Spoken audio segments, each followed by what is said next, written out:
Just a quick video today addressing a comment that's cropped up loads in response to my how to fill wall chasers video.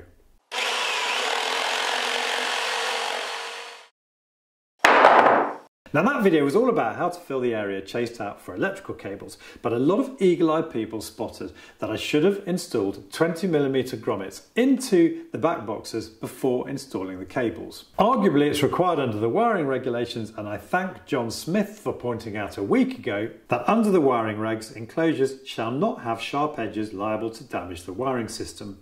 So whilst rubber grommets are absent from pretty much every single back box installed by my predecessors before I bought this house, clearly it's good practice to install them.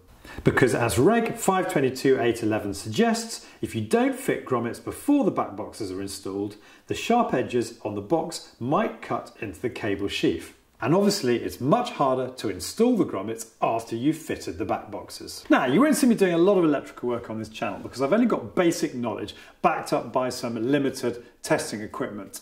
But I do occasionally do minor electrical works, and this was a case when I was refurbishing this room, and with the floor up I noticed that rodents had badly, almost completely gnawed through two of the cables supplying the electrical sockets. So it was a simple case of replacing the compromised sections with new 2.5mm diameter cable. And it was at this point clearly that I should have installed the grommets. But as I said at the time, I had a box of rubber grommets, and it was a very simple process to fit them, in spite of a few comments that said I would struggle because of all the filler in the box.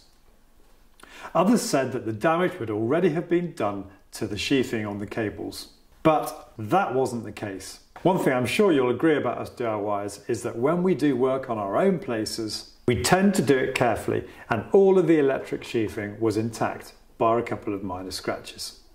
So that's literally it for today. Just a quick video to set the record straight and to reassure all those kind people out there who are worried about my grommetless back boxes. And also, I suppose, just to remind you to fit them on your own projects.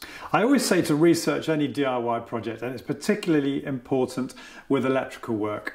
Not least because you should be fully aware what projects you can get involved with and which are notifiable and should actually be carried out by a certified electrician rather than yourself. See you soon.